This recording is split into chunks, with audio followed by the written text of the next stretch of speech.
अस्सलाम वालेकुम वारका। की हाल है? ठीक हो? राजी हो सारे? चलो इन्हें हसदे ते वसदे रहो।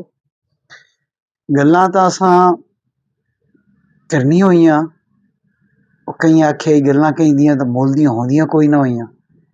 ना मैं कोई एडा ढेर चोखा सियाणा बई सारियां गल्लां मैं आपे दियां कीती पईयां। मैनू तुहाडा जेहड़ा ना जी इस काम विच साथ चाहिदा है, ढेर सारा तावन चाहिदा है।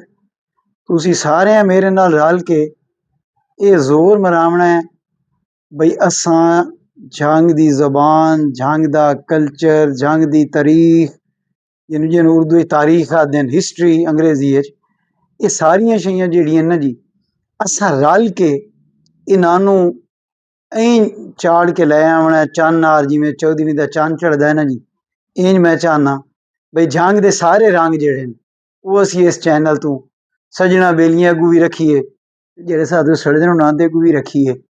क्यों जो ये शरीक ना होवन ते जिंदगी दी ओडी भी चस्काई नहीं होंदी।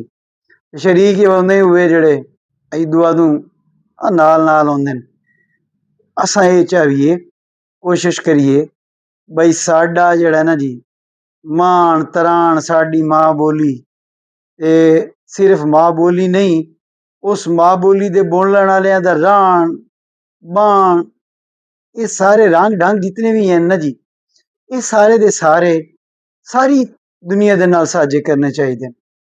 अजें इयां तां नहीं ना भी अंग्रेज जेहड़े हैं उन्हां दे मगरू हर कोई टुरदा है, इस वास्ते भी वो अपनी मां बोली नाल, अपनी जबान नाल मुखलिस हैं। वो प्यार करेंदे न मां बोली नाल।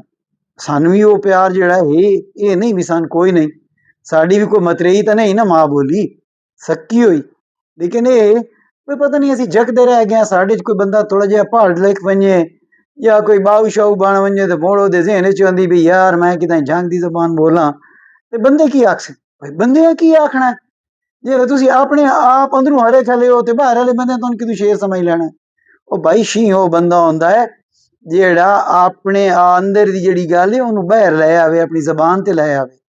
ते मैं तुहानू सारियां नू ये गल साझी करैंदा पिया भी तुसी दुनिया जिथे कितें भी हो, अगर तुहानू मां बोली नाल प्यार है, अगर तुसी जंग दे विच वसदे हो ज़हनी तौर ते, दिली तौर ते, अगर तुहाडियां साझां हैं और तुसी चाहते हो भी जंग दे नाल तुहाडा ऐं हिक-मिक तुसी होए रहो ते तुसी दुनिया जिथे भी हो मैनू साध मारो, मैं तुहाडे साथ दे उत्ते ऐं बिल्कुल आसां जिवें मां पुत्र ते आंदी है। ते रल मिल के जेहड़ा ना जी असी बहुत सारे मौजूआत ते गल करसां।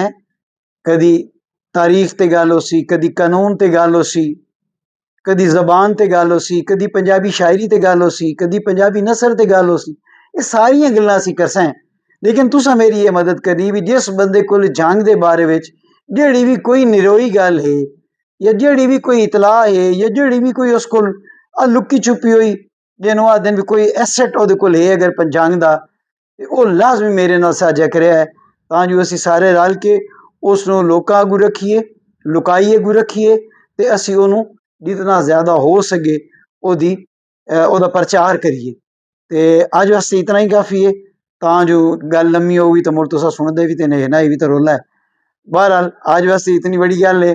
जियो पै वसदे रहो, आबाद रहो, सदा सुखी रहो। मेरा सलाम कबूल करो।